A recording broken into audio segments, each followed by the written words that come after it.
বিসমিল্লাহির রহমানির রহিম। আসসালামু আলাইকুম ওয়া রাহমাতুল্লাহ। প্রিয় দর্শক, আল্লাহ তাআলার রয়েছে সুন্দর সুন্দর নাম ও গুণাবলী। তার নাম স্মরণ করা শুধু জিহ্বার জিকির নয়, বরং এসব নামের অর্থ বুঝে হৃদয়ে ধারণ করা একজন মুমিনের ঈমানকে আরও গভীর করে।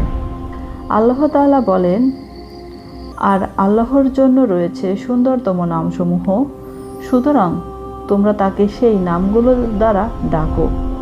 সূরা আল আরাফ আয়াত 180। আজ আমরা জানব আল্লাহর 5টি মহান নাম সম্পর্কে 5টি ধাপে। প্রথমত, আল মুমিন অর্থ নিরাপত্তা দানকারী, শান্তি ও বিশ্বাস দানকারী। আল্লাহ হলেন আল মুমিন। তিনি তার বান্দাদের নিরাপত্তা দিতে সক্ষম। তিনি সত্যের সত্যতা প্রকাশ করেন এবং তার প্রতি ঈমান আনার মাধ্যমে মানুষ প্রকৃত নিরাপত্তা ও শান্তির পথ খুঁজে পায়। মানুষের হৃদয়ে যখন ভয়, দুশ্চিন্তা ও অনিশ্চয়তা আসে, তখন তাকে আল্লাহর দিকে ফিরে যেতে হয়। তাই ইয়া মুমিন স্মরণ করার সময় আমাদের মনে রাখা উচিত, হে আল্লাহ, প্রকৃত নিরাপত্তা ও শান্তির মালিক আপনি।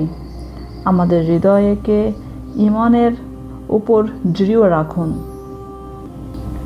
আল মুমিন নামের জিকিরের উপকারিতা হল আল্লাহর ওপর বিশ্বাস ও ভরসা বৃদ্ধি, অন্তরে প্রশান্তি অর্জনের চেষ্টা সহজ হয়, ভয় ও দুশ্চিন্তার সময় আল্লাহর দিকে ফিরে যাওয়ার অভ্যাস তৈরি হয়, ঈমানের মূল ও আল্লাহর নিরাপত্তার প্রতি সচেতনতা বৃদ্ধি পায়। দ্বিতীয়ত, আল মুহাইমিন অর্থ রক্ষক, সংরক্ষণকারী, তত্ত্বাবধায়ক ও সর্বদ্রষ্টা। আল মুহাইমিন অর্থ আল্লাহ তার সমস্ত সৃষ্টির ওপর পূর্ণ তত্ত্বাবধান ও কর্তৃত্ব রাখেন। আমরা অনেক কিছুই দেখতে পাই না, ভবিষ্যতে কি হবে তাও জানি না, কিন্তু আল্লাহ সব কিছু জানেন। সব কিছুর ওপর তার পূর্ণ জ্ঞান ও ক্ষমতা রয়েছে। এই নামটি আমাদের মনে করিয়ে দেয়, আমি একা নই, আল্লাহ আমাদের অবস্থা জানেন, আমার কথা জানেন এবং আমার অন্তরের অবস্থাও জানেন। এই নামে অর্থ স্মরণ করলে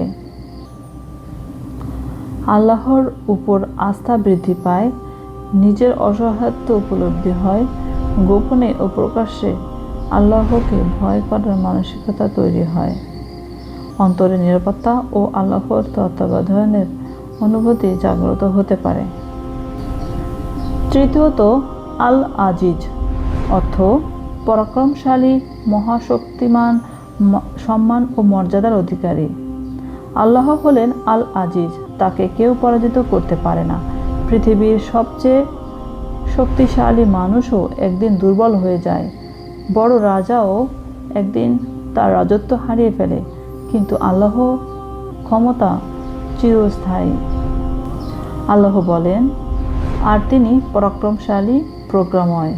তাই একজন মুমিন যখন আল আজিজ নামটি স্মরণ করেন, তখন তিনি বুঝতে পারেন, আমার সম্মান, নিরাপত্তা ও শক্তির প্রকৃত উৎস আল্লাহ। জিকিরের উপকারিতা হল আল্লাহর ওপর তাওয়াক্কুল বা ভরসা বৃদ্ধি পায়, মানুষের ভয় কমিয়ে আল্লাহভীতি ও আল্লাহর উপর নির্ভরতা বৃদ্ধি পায়, বিপদের সময় ঈমানের দৃঢ় রাখতে সাহায্য করে, মানুষকে মনে করিয়ে দেয় যে প্রকৃত শক্তির মালিক একমাত্র আল্লাহ। আল জব্বার অর্থ মহাপরাক্রমশালী, শক্তিমান, যিনি ভগ্ন হৃদয় ও দুর্বলতার অবস্থা সংশোধন করতে সক্ষম। আল জব্বার এমন এক মহান সত্তা, যার ক্ষমতার সামনে সমস্ত সৃষ্টি দুর্বল। আমরা যখন অসহায় হয়ে পড়ি, মানুষের কাছে সাহায্যের দরজা বন্ধ হয়ে যায়, কিন্তু আল্লাহর কাছে সাহায্যের দরজা কখনো বন্ধ হয় না। একজন মানুষ ভেঙে যেতে পারে, কিন্তু আল্লাহ চাইলে তার অবস্থার পরিবর্তন করে দিতে পারেন। তাই বিপদ, দুশ্চিন্তা ও অসহায়ত্বের সময় আল্লাহকে স্মরণ করা একজন মুমিনের জন্য অত্যন্ত গুরুত্বপূর্ণ। জিকিরের উপকারিতা হলো ইয়াহ জব্বার বলে আল্লাহকে স্মরণ করার সময় তার ক্ষমতা ও সাহায্যের কথা মনে করলে বিপদের সময় আল্লাহর উপর ভরসা বাড়ে, হতাশার পরিবর্তে আশা সৃষ্টি হয়, নিজের দুর্বলতা উপলব্ধি করে আল্লাহর কাছে ফিরে আসার মানসিকতা তৈরি হয়, অন্তরে প্রশান্তি লাভের কারণ হতে পারে। তবে মনে রাখতে হবে, জিকির কোনো মন্ত্র নয়, বরং অর্থ বুঝে আল্লাহর কাছে দোয়া ও নির্ভরতার সঙ্গে জিকির করতে হবে। পঞ্চম, আল মুতাকাব্বির অর্থ সর্বশ্রেষ্ঠ, মহিমান্বিত ও সকল অহংকারের ঊর্ধ্বে। আল মুতাকাব্বির অর্থ হলো আল্লাহ তাআলার এমন মহান ও মহিমান্বিত যে প্রকৃত শ্রেষ্ঠত্ব ও বড়ত্ব একমাত্র তারই। মানুষের অহংকার সীমিত, মানুষের ক্ষমতা সীমিত, মানুষের জীবনও সীমিত, কিন্তু আল্লাহর মহত্ব ও শ্রেষ্ঠত্ব সীমাহীন।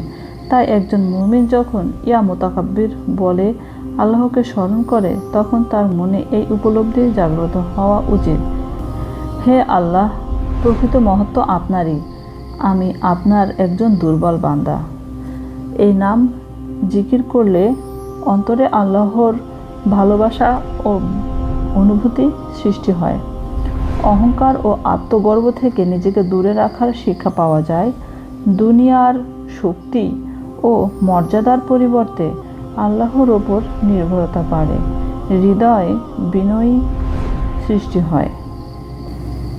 প্রিয় দর্শক, আজ আমরা আল্লাহর 5টি মহান নাম জানলাম। 1, আল মুমিন, নিরাপত্তা দানকারী ও শান্তিদাতা।